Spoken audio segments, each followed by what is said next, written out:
My name is Audrey, and I never thought at 32 years old, my own father would point his finger in my face and demand I return $60,000 I never took.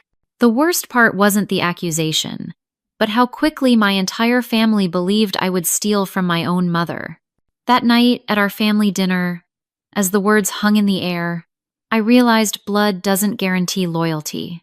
Sometimes the people who should love you unconditionally are the ones who condemn you without evidence. If you're watching this right now, drop a comment letting me know where you're viewing from, and hit that subscribe button if you've ever been wrongfully accused by someone you trusted. Trust me, you'll want to stick around for how this story ends. I was always the responsible one in my family. Growing up in a middle-class neighborhood in Seattle, I learned early on that hard work was valued above all else. My father, Harold, worked as a construction foreman, often putting in 60-hour weeks to keep our family afloat. My mother, Martha, was a nurse at the local hospital, working night shifts so she could be home when we returned from school. They weren't perfect parents, but they tried their best with what they had. As the eldest daughter, I naturally fell into the role of helper. By age 12, I was cooking dinners when Mom worked late. By 15, I was helping my younger sister Allison with her homework and making sure she made it to her extracurricular activities on time. Looking back, I can see how this dynamic shaped our family roles early on. Allison was 3 years younger than me, and from the beginning, we couldn't have been more different. Where I was practical and studious, Allison was social and spontaneous. She had a natural charm that drew people to her, while I was more reserved. I noticed early on how my parents, especially my father, seemed to light up around her in a way they never did with me. It wasn't that they didn't love me, but their love for Allison always seemed more unconditional, more freely given. Despite our differences, Allison and I were close as children. We shared a bedroom until I was 16, whispering secrets late into the night and making plans for our futures. She talked about becoming famous, while I dreamed of financial security, something I'd noticed our parents struggling with throughout our childhood.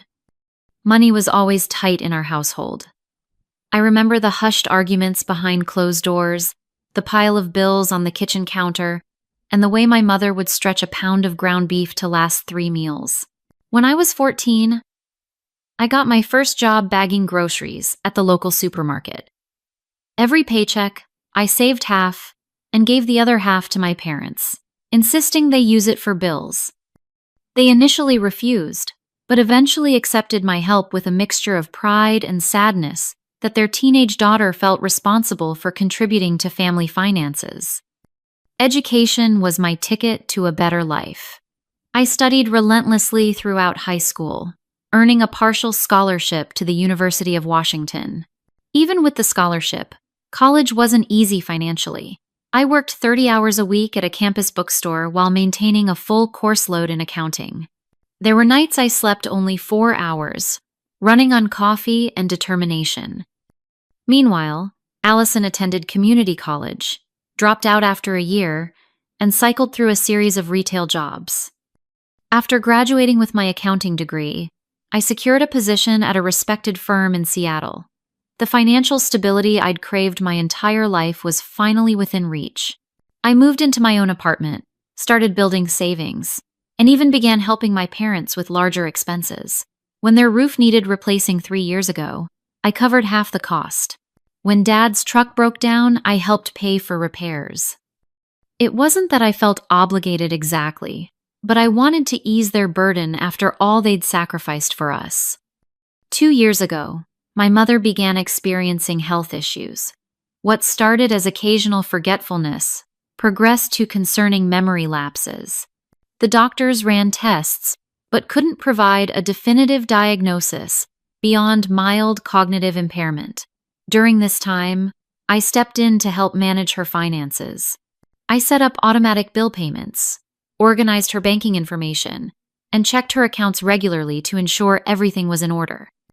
My father was grateful for the help, as numbers had never been his strong suit. Through all of this, I maintained my reputation as the reliable daughter, the one who could be counted on in a crisis. I took pride in this role, never imagining it would be used against me in the worst possible way. The night everything fell apart started like any other family dinner. It was a Sunday in April, and I'd arrived at my parents' house with a homemade apple pie, my mother's favorite. Dad was grilling chicken in the backyard, Mom was setting the table, and Allison was lounging on the couch, scrolling through her phone. Everything seemed normal, peaceful even. Dinner began pleasantly enough. We talked about the unusually warm spring weather, Dad's upcoming fishing trip with his buddies, and my recent promotion at work. Mom seemed especially clear-headed that evening, laughing at Dad's corny jokes and asking thoughtful questions about my job. Allison was quieter than usual, but I didn't think much of it at the time. It wasn't until dessert that the atmosphere shifted. Dad cleared his throat in that deliberate way that always signaled he had something serious to discuss. My first thought was that maybe Mom's condition had worsened, and my stomach nodded with anticipation. "Audrey," he began, his voice unnaturally controlled, "we need to talk about your mother's bank account." I set down my fork, confused. What about it? Is something wrong with the automatic payments I set up? The look he gave me was cold, unlike anything I'd seen directed at me before. "Don't play dumb. We know what you've been doing." "Dad, I honestly don't know what you're talking about." He pushed back from the table so forcefully that the water glasses rattled. $60,000, Audrey. $60,000 is missing from your mother's account over the last 6 months. The accusation hit me like a physical blow. What? That's impossible. I help Mom balance her checkbook every month. There's no way that much money is missing. Mom, who had been silent until now, began to cry softly. "I trusted you with my finances, Audrey. How could you do this to me?" "Do what, Mom? I didn't take any money from you. I would never do that." I looked frantically between my parents, trying to make sense of what was happening. Dad slammed his hand on the table. "We have the bank statements right here." He pulled a folder from beside his chair and threw it across the table. Papers spilled out, showing withdrawal slips and account summaries, monthly withdrawals, all after you started helping with her accounts. With shaking hands, I examined the papers. There were indeed records of large cash withdrawals, ranging from $8,000 to $12,000 each month, but I hadn't made these transactions. I looked up, desperate to convey my innocence. "I didn't make these withdrawals. This isn't my signature, Dad. Someone else must have access to Mom's account." "Your name is on her account as a co-signer," he countered. "No one else could have taken this money except you or your mother, and she certainly didn't withdraw it." Allison, who had been watching the exchange with an odd expression, finally spoke up. "You've been acting weird lately, Audrey. Canceling plans, being secretive about your personal life, and suddenly, you got that new car." "My new car? I've been saving for that car for 3 years, and I've been busy with work because of my promotion. That has nothing to do with this." "The timing is suspicious," Allison pressed. "Mom's money starts disappearing, and suddenly you're upgrading your lifestyle." I couldn't believe what I was hearing. My own sister was piling on accusations without a shred of evidence beyond circumstantial timing. I can prove where every dollar for my car came from. I have bank statements, loan documents, everything. My father's face had turned an alarming shade of red. "Return the $60,000 or don't come home again, Audrey. It's that simple." "Dad, please," I begged, tears forming in my eyes. "I didn't take Mom's money. Why won't you believe me?" "Because the evidence is right here." He jabbed a finger at the bank statements. "You took advantage of your mother's condition to steal from her. What kind of daughter does that?" "You took Mom's money," Allison added, her voice dripping with self-righteousness. "We all know it." I looked at my mother, hoping to find some doubt in her eyes, some willingness to consider that I might be innocent. Instead, I saw only hurt and betrayal. "I want my money back," she whispered. "I was saving that for my medical care." The realization that my entire family had already convicted me without a trial was devastating. I stood up, legs unsteady beneath me. "I didn't take your money, Mom. I would never steal from you." but I'm going to find out who did. Don't bother coming back without the money, my father called after me as I gathered my purse and keys. You're no daughter of mine until you make this right. I walked out of my childhood home that night, feeling like I'd entered an alternate reality. How could my family, the people who had known me my entire life, believe I would steal from them? And more importantly, if I didn't take the money, then who did? The drive home from my parents' house that night was a blur. Tears obscured my vision as I navigated the familiar streets on autopilot, my mind racing with confusion and hurt. By the time I reached my apartment, my shock had begun to crystallize into determination. I knew I was innocent, and I was going to prove it. Sleep was impossible. I spent the night poring over my own financial records, pulling up bank statements and credit card bills from the past 6 months. I needed to be absolutely certain there was no way the missing money had somehow ended up in my accounts by mistake. By morning, I had confirmed what I already knew. There was no mysterious $60,000 in my possession. I called in sick to work the next day, something I rarely did. This situation required my full attention. My first step was to visit my mother's bank. As a co-signer on her account, I had every legal right to request information, despite my family's accusations. The branch manager, a woman named Linda who had known my mother for years, greeted me warmly. Her friendly demeanor faltered when I explained the situation. I need to see all withdrawal records for the past 6 months on my mother's account, I told her. I'm still a legal co-signer, regardless of what's happening in our family. Linda hesitated. This is unusual, but yes, you do have the right to access these records. She typed something into her computer. I can print out the transaction history and copies of the withdrawal slips. 20 minutes later, I sat in a private consultation room with a stack of papers before me. The evidence was even more damning than I'd realized. There had been 10 separate withdrawals over 6 months, all for large, round amounts. 10,000 here, 12,000 there. Each withdrawal slip bore a signature that resembled my mother's, but something was off. I pulled out my phone and found a picture of a birthday card my mother had sent me last year. Comparing her authentic signature to those on the withdrawal slips, I could see subtle differences. The loop on the M in Martha was tighter on the real signature. The slant of her writing was more pronounced. Someone had forged her signature and done a decent but imperfect job of it. But who? The obvious answer was uncomfortable to consider. As a co-signer, I was one of only 2 people who could legally withdraw money from the account without triggering fraud alerts. The other was my mother herself, who I was certain hadn't made these withdrawals given her reaction at dinner. There was a third possibility, though. If someone had access to my mother's ID and knew enough personal information to satisfy a teller's cursory verification, they might have been able to impersonate her. And there was only one person besides me who would have such intimate knowledge of my mother's personal information, Allison. The thought made me sick to my stomach. Could my own sister be stealing from our mother and letting me take the blame? It seemed both unthinkable and, given her behavior at dinner, disturbingly possible. I needed more information. Linda, I called, returning to the manager's desk. Is there any way to know which teller processed these withdrawals, or if there's surveillance footage of the transactions? Linda frowned. The teller information is on each slip. As for footage, the bank only keeps it for 90 days for security purposes. This meant I could potentially access footage for the most recent withdrawals, but not the earlier ones. It was a start.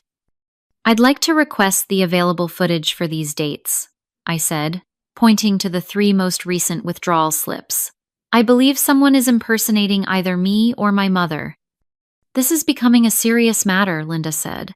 If you're alleging fraud, we should involve our security team. Not yet, I replied quickly. I need to gather more evidence first. This is a family matter, and I want to handle it carefully. Linda reluctantly agreed to my request, promising to have the security team pull the available footage and contact me when it was ready.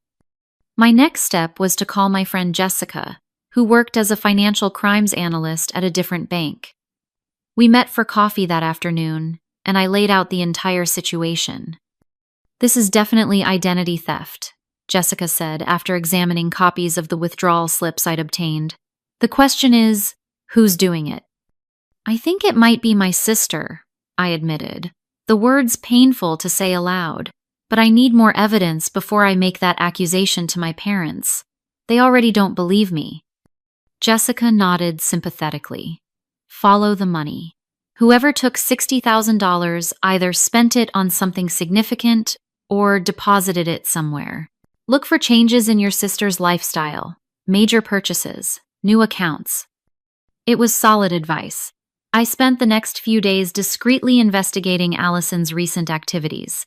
Through social media, I noticed she'd posted photos of a new designer purse, expensive restaurant meals, and a weekend trip to Vegas 2 months ago that I hadn't heard about.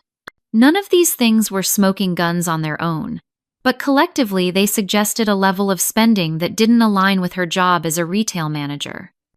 I also remembered something odd. 6 months ago, around when the withdrawals began, Allison had introduced the family to her new boyfriend, Tyler.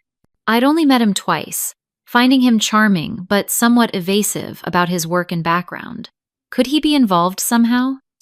A quick internet search revealed that Tyler had a LinkedIn profile listing him as a financial consultant, but with no specific company mentioned. His Facebook page showed similar luxury spending to Allison's: expensive watches, high-end restaurants, a new motorcycle. I needed to dig deeper into this connection. Using a mutual friend as an excuse, I invited Allison to lunch, hoping to gather more information without revealing my suspicions. She accepted surprisingly quickly, perhaps seeing an opportunity to continue portraying me as the villain in the family drama. We met at a casual restaurant downtown.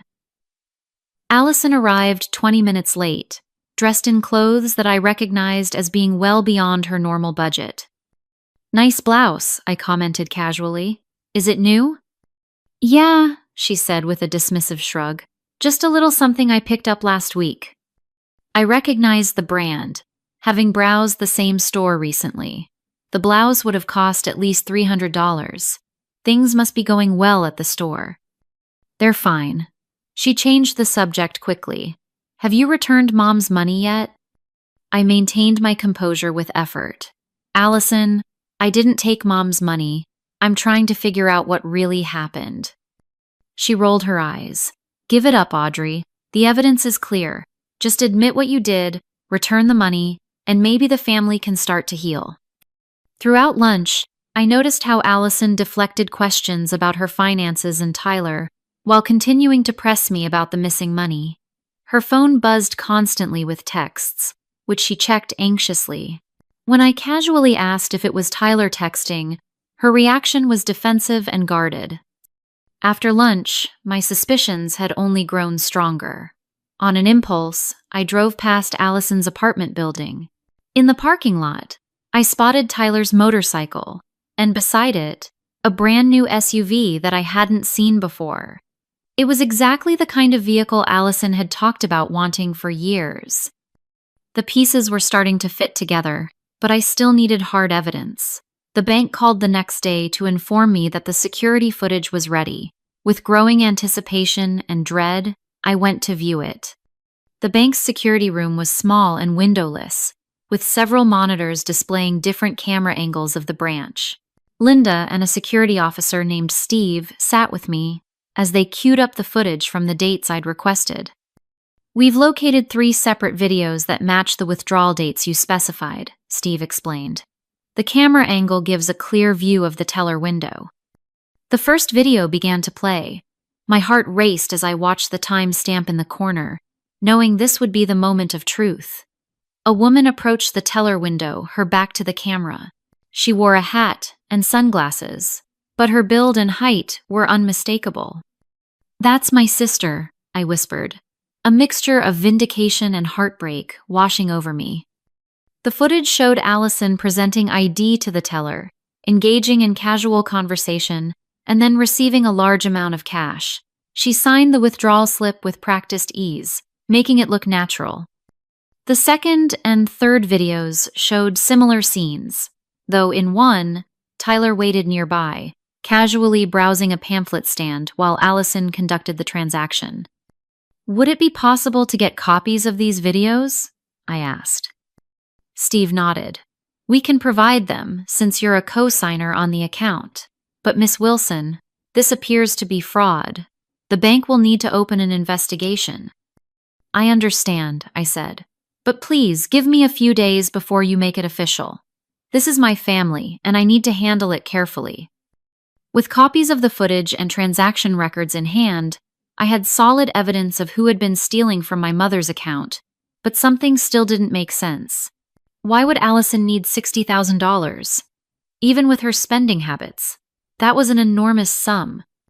My investigation deepened as I began looking more closely at my sister's life. Through a mutual friend who worked at Allison's store, I learned that she had been having problems at work, nearly fired twice for cash register discrepancies. More concerning, there were rumors that she often disappeared on her breaks to place bets with a bookie who operated near the mall.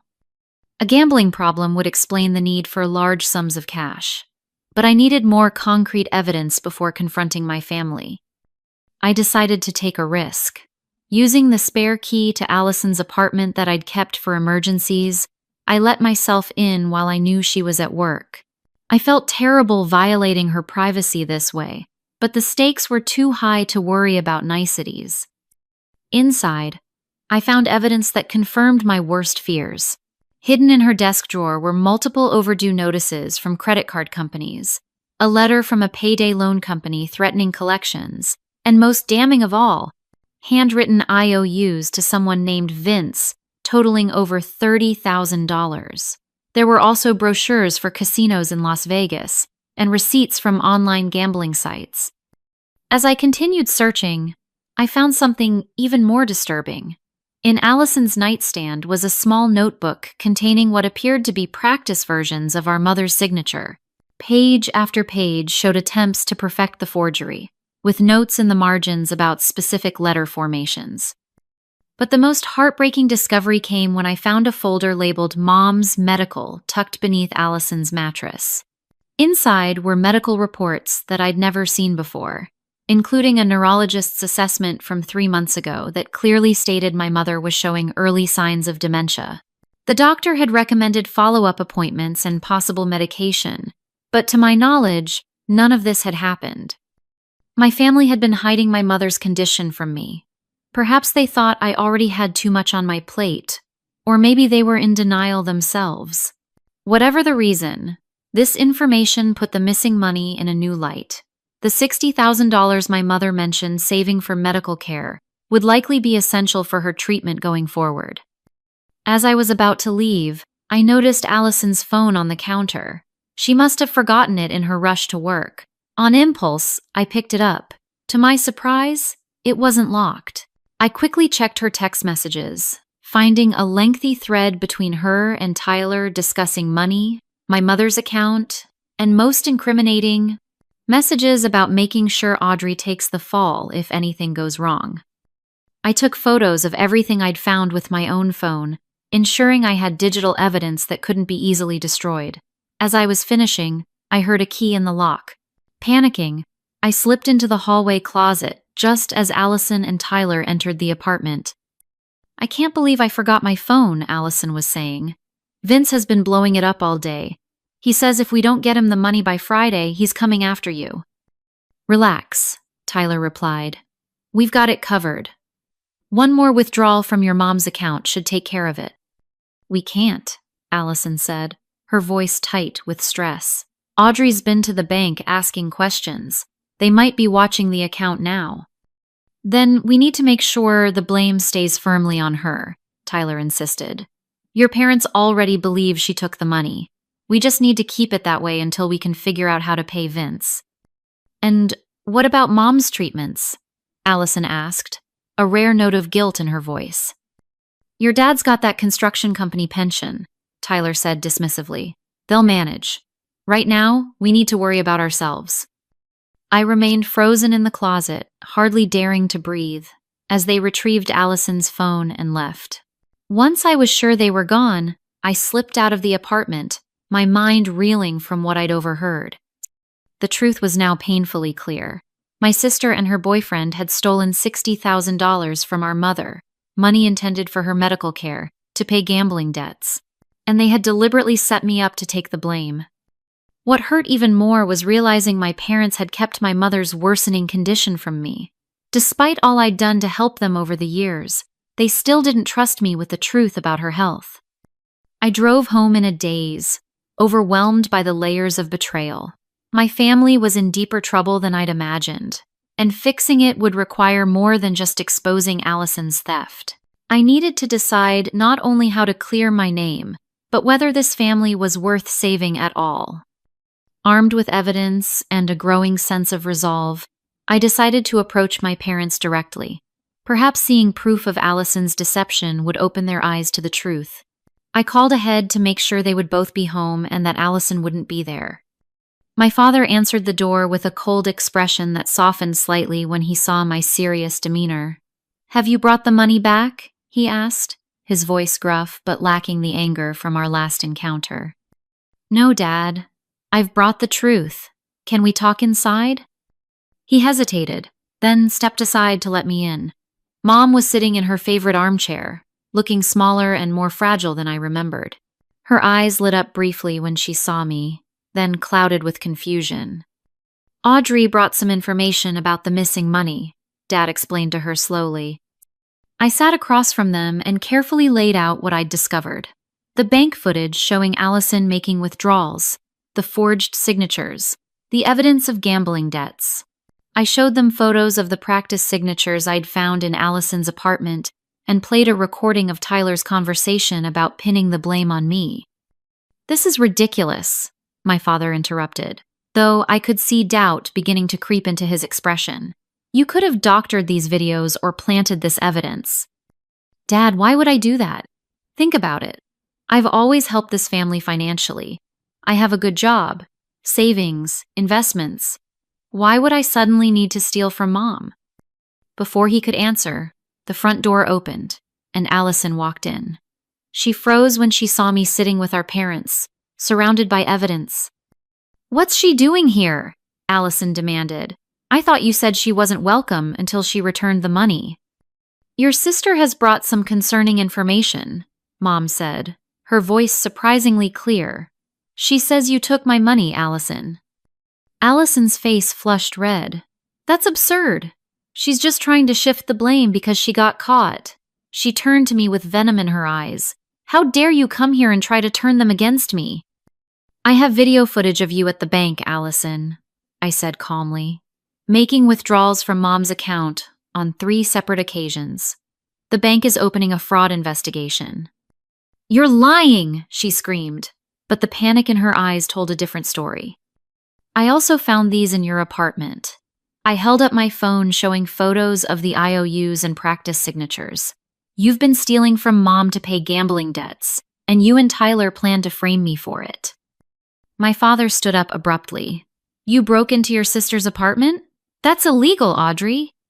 I couldn't believe he was focusing on that detail, rather than the evidence of Allison's theft. "I used the spare key you gave me for emergencies. This qualifies, don't you think?"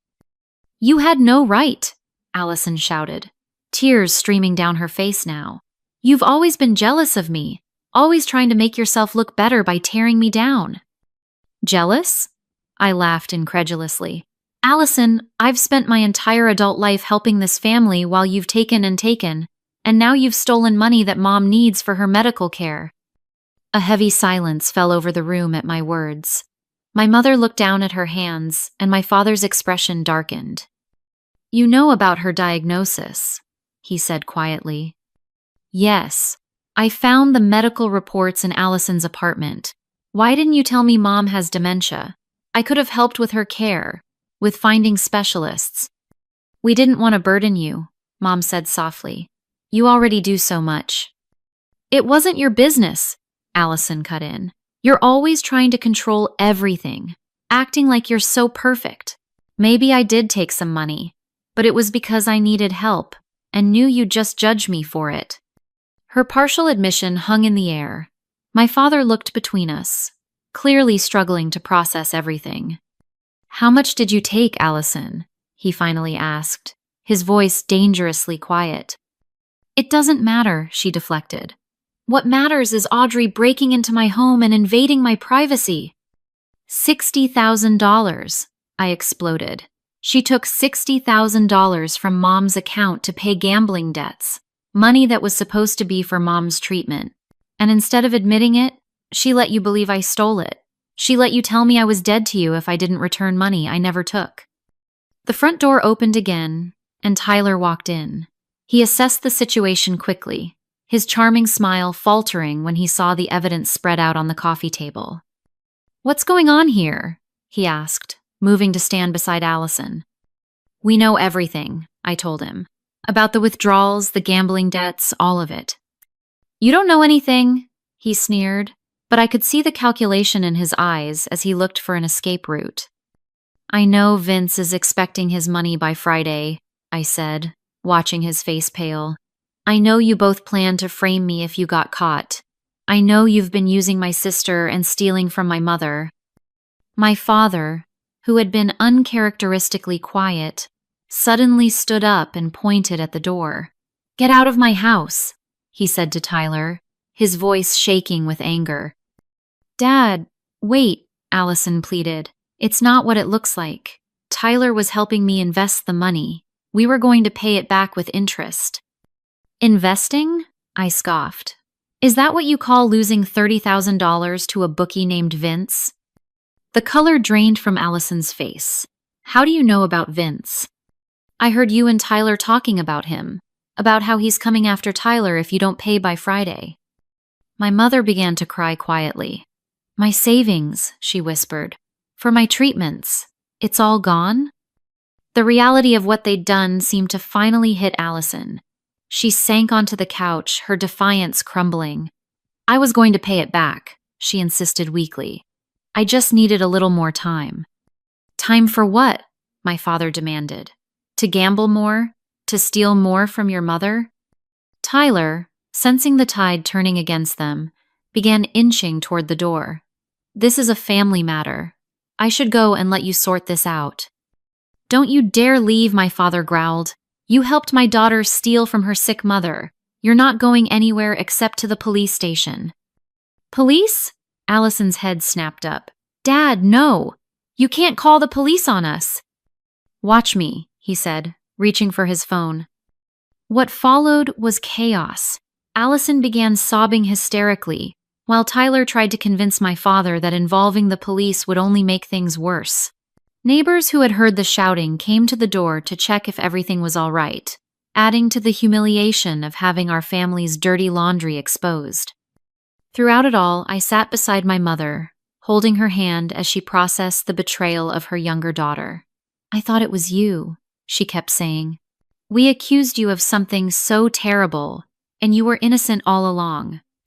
It's okay, Mom, I told her, though it wasn't, not really. The ease with which they had believed the worst of me had damaged something fundamental in our relationship.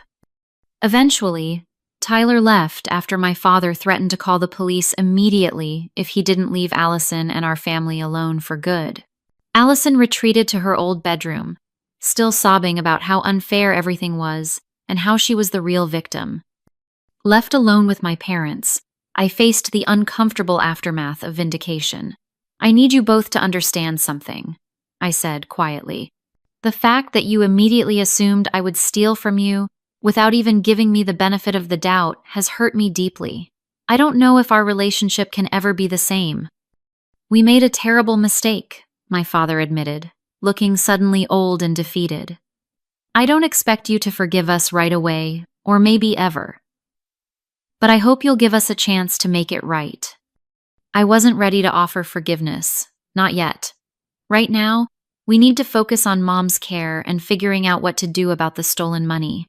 The rest will have to wait. As I left that night, I felt hollow rather than triumphant. I had cleared my name, but at what cost? My sister might face criminal charges. My mother's condition was worse than I'd known, and the trust within our family was shattered. The question now was whether anything could be salvaged from the wreckage. In the week following the confrontation, I threw myself into gathering conclusive evidence. The bank's fraud department had officially opened an investigation, providing me with copies of all transaction records and teller slips with the forged signatures. The surveillance footage clearly showed Allison making the withdrawals, sometimes alone and sometimes with Tyler hovering nearby. I consulted with a lawyer friend, Megan, about potential legal actions. Your sister committed identity theft and bank fraud, she explained during our meeting. These are serious crimes with potential jail time. And if I decide not to press charges? I asked, still conflicted about sending my own sister to jail despite everything she'd done. That would be up to you and your mother, since she's the primary victim. But remember, your sister stole $60,000 that was meant for your mother's medical care. That money needs to be recovered somehow. The theft had placed my family in a precarious financial position. My father had contacted me privately, admitting that their savings were nearly depleted after paying for my mother's initial medical assessments. The $60,000 had represented the bulk of their retirement nest egg, set aside specifically for my mother's future care needs. We were counting on that money to get your mother into a memory care facility when the time comes, he confessed, his voice heavy with worry. Without it, I don't know what we'll do. I promised to help them figure something out, regardless of what happened with Allison. Family obligations ran deep, despite recent events. Meanwhile, Allison had been alternating between tearful apologies and defensive accusations. She called me repeatedly, sometimes begging for forgiveness, and other times blaming me for ruining her life by exposing her theft. You could have just talked to me privately, she argued, during one call. Instead, you humiliated me in front of Mom and Dad. Like you did to me? I countered. You let them believe I stole from Mom. You let Dad tell me I was dead to him if I didn't return money I never took. I was desperate. Vince was threatening Tyler. I didn't know what else to do. You could have asked for help, Allison. You could have told the truth. Would you have helped me pay gambling debts? She asked bitterly. The question gave me pause. Would I have? Probably not in the way she wanted, by simply handing over cash. But I would have supported her getting professional help for her gambling addiction. I would have stood by her through recovery. That's what family was supposed to do. During this time, I also reflected deeply on my childhood and family dynamics. Looking back with adult eyes, I recognized patterns I'd been too close to see before.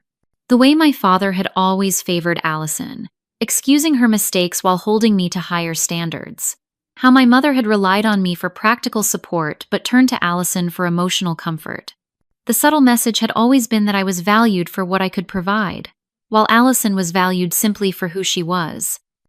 Understanding these patterns didn't excuse what Allison had done, but it helped explain how she had developed such a profound sense of entitlement. In her mind, taking the money might have seemed justified somehow, as if the world owed her special consideration.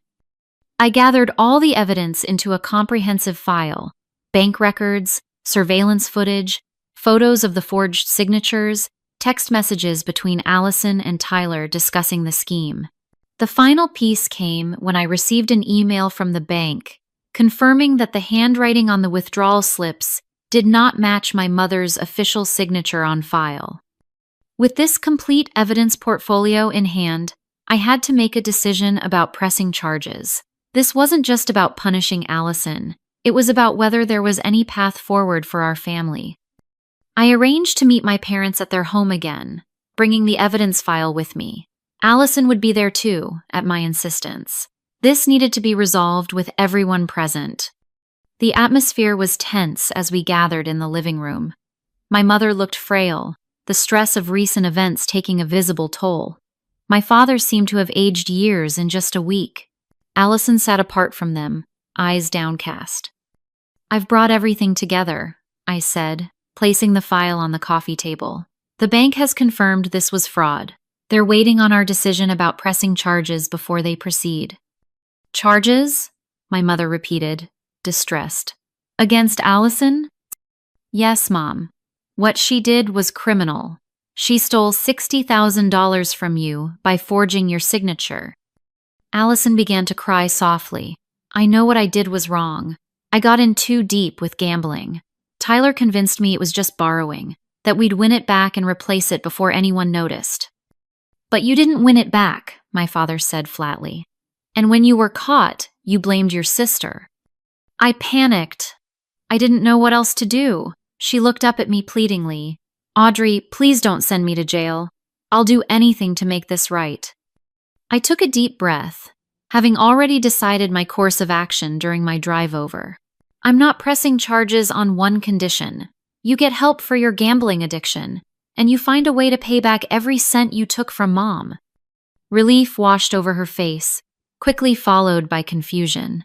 How am I supposed to pay back that much money? I don't have it. You'll figure it out, I said firmly. Get a second job. Sell your designer clothes and that new SUV. Ask Tyler to contribute, since he was part of this too. I don't care how you do it, but Mom needs that money for her care. My father nodded in agreement. Your sister is showing you more mercy than you deserve. If it were solely up to me, you'd be facing a judge right now. There's one more thing, I added. I want you to tell me right now why you thought it was okay to let Mom and Dad believe I stole the money. I want to hear you say it out loud. Allison squirmed uncomfortably. I knew they would believe it was you because you handle Mom's finances. It was convenient. No, I pressed. The real reason, Allison. She looked down at her hands. Because they always forgive me, she whispered. They never forgive you. I knew if they thought you did it, they'd cut you off. But if they knew it was me, they'd find a way to excuse it. Her brutal honesty hung in the air. My parents looked stricken, perhaps recognizing the truth in her assessment of their parenting. That's the pattern that needs to change, I said, addressing my parents now. You enabled this behavior by always holding Allison to a lower standard. That stops now, or I walk away from this family for good. My father nodded slowly, tears in his eyes. You're right. We failed both of you in different ways. My mother reached for my hand. Can you forgive us, Audrey? For not believing in you when we should have? I didn't answer immediately. Forgiveness wouldn't come easily after such a profound betrayal. I'm willing to try, I finally said, but things will need to change. As I prepared to leave, I felt neither triumph nor closure, but perhaps the beginning of a path forward. My family was broken in ways I hadn't fully understood before, but acknowledging those breaks was the first step toward healing them. Whether we could actually rebuild what had been damaged remained to be seen. But I had given my family exactly what they had asked for, a reason to mean their ultimatum about not coming home. The choice now was whether they would continue down that path or find a new way forward together. 1 month after the confrontation, I returned to my parents' house for what I knew would be the most important meeting of our lives. In my car was a portfolio containing every piece of evidence I had gathered: bank surveillance footage, transaction records, and most damning of all, the teller slips with Allison's forged signatures. I had barely spoken to my family during this time, needing space to process everything. My mother had called several times, her voice increasingly clear as she adapted to new medication for her condition. My father had left a few gruff but apologetic voicemails. Allison had alternated between angry texts and tearful pleas for forgiveness. Today would determine whether any kind of relationship with my family was possible going forward. When I arrived, they were all seated in the living room as if awaiting judgment. My father looked older, the lines around his eyes deeper than I remembered. My mother smiled tentatively when I entered. Allison sat apart from them, her usual confidence replaced by a hunched posture and nervous energy. "Thank you for coming," my father began awkwardly. "We weren't sure you would." "I almost didn't," I admitted, setting my portfolio on the coffee table. "But we need to finish this, one way or another." I opened the portfolio and began methodically laying out the evidence I had gathered.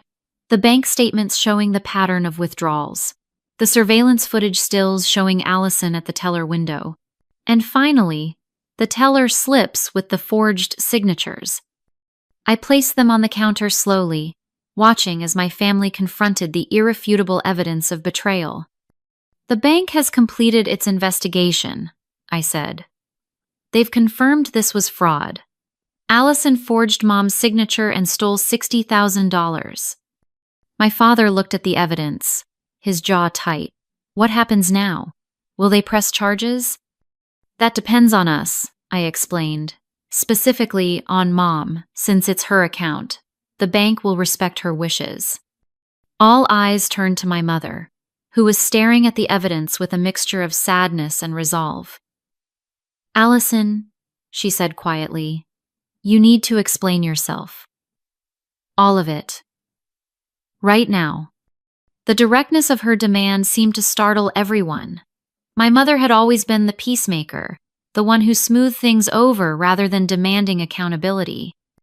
Allison's composure finally broke completely.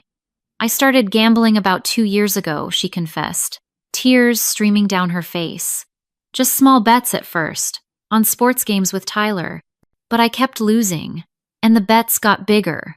I took out payday loans, maxed out credit cards. When that wasn't enough, I borrowed from a guy named Vince, who Tyler knew." "And my account?" my mother prompted. "6 months ago, Vince started threatening us. I was desperate. I knew you had savings, and I thought I could just borrow some, win it back, and replace it before anyone noticed." She wiped at her tears. "Tyler helped me practice your signature. I only meant to take a little, but the debts kept growing, and I kept losing." "And blaming Audrey?" my father pressed. "How do you explain that?" Allison couldn't meet his eyes. "When you found out about the missing money, I panicked. Tyler suggested that since Audrey helped with the finances, we could let her take the blame until we figured something out. I knew it was wrong, but I was so scared of what Vince would do." The room fell silent as her confession hung in the air. I had expected to feel vindicated hearing her admit everything, but instead, I just felt tired. The weight of family betrayal was heavier than any satisfaction of being proven right. "I've been seeing a therapist for my gambling addiction," Allison continued after a moment. "I've gone to Gamblers Anonymous meetings every day for the past month. I sold my car and most of my designer stuff. It's only about $8,000 so far, but I'm working on getting the rest." "And Tyler?" I asked.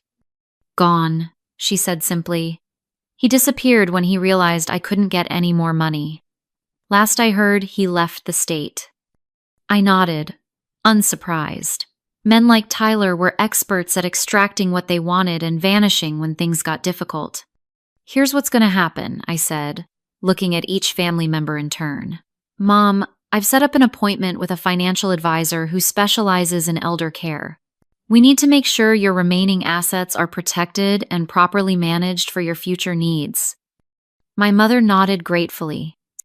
"Dad, I'm adding you to Mom's new account, but with limited access. All major withdrawals will require dual authorization from now on." He accepted this with a humble nod, understanding it was a necessary precaution. "Allison," I continued, turning to my sister, "you will continue treatment for your gambling addiction. You will get a second job if necessary to pay back every cent you took. And you will write a formal confession for the bank, taking full responsibility." "What about the police?" she asked fearfully. I exchanged a look with my mother, who gave a small nod of agreement. "We won't press charges, on the condition that you follow through with everything we've discussed. If you relapse, or stop making payments, that decision will be reconsidered." Relief washed over her face, followed quickly by shame. "I don't deserve your mercy." "No, you don't," I agreed. "But this isn't just about you. Criminal charges would impact this entire family, including Mom's well-being. Consider this your one and only second chance." With the terms established, a fragile peace settled over the room. It wasn't forgiveness, not yet, but perhaps the beginning of a path toward healing. Over the following months, our family slowly began to rebuild. Allison stayed committed to her recovery, working 2 jobs to make monthly payments toward the stolen money. My parents attended family therapy sessions, confronting the patterns that had contributed to our dysfunction. My mother's medication helped stabilize her condition, giving us precious time to strengthen our relationships before her illness progressed further. As for me, I maintained a careful distance while remaining involved in my mother's care.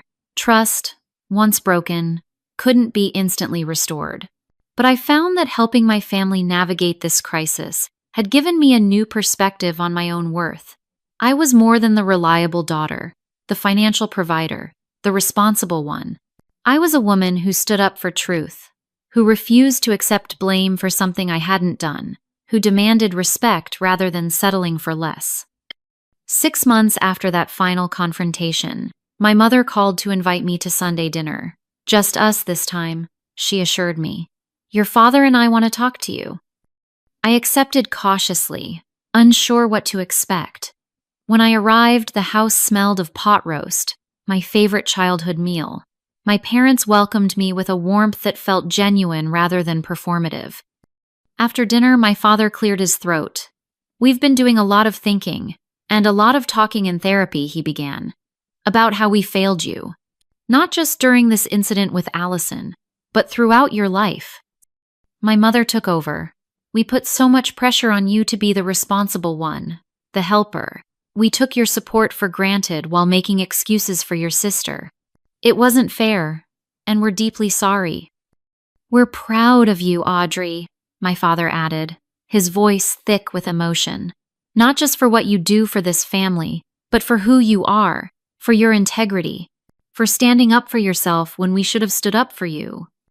Their words touched something deep within me, a wound I hadn't realized was still so raw. For the first time since this ordeal began, I allowed myself to cry in front of them. "I needed to hear that," I admitted. "For so long, I felt like my value to this family was tied to what I could provide, not who I am." "That's on us," my mother said, taking my hand. "And we want to change that, if you'll give us the chance." It wasn't an instant fix.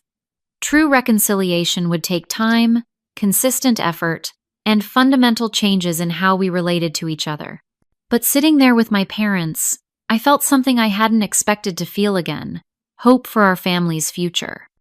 Allison and I were working on our relationship separately, with the help of a family therapist. It was a slower process, the betrayal having cut deeper. But we were making progress, one difficult conversation at a time. When my father had issued that ultimatum months ago, demanding I return money I hadn't taken or never come home again, I could never have imagined where it would lead. By refusing to accept false blame, by investigating the truth, and by standing firm in my innocence, I had given them exactly what they asked for, a reason to mean it. And in doing so, I had forced a reckoning that our family desperately needed. Sometimes families break before they can heal properly. Sometimes the most loving thing you can do is refuse to participate in comfortable lies. And sometimes, standing in your truth is the only way to build relationships worth having. What would you have done in my situation? Would you have fought to clear your name? Or might you have walked away from a family that was so quick to believe the worst about you? Have you ever had to stand up to loved ones who wrongly accused you? Leave your thoughts in the comments below. And if this story resonated with you, please like, subscribe, and share it with someone who might need to hear it. Thank you for listening to my journey, and remember that your worth isn't determined by how others treat you, but by the integrity with which you live your life.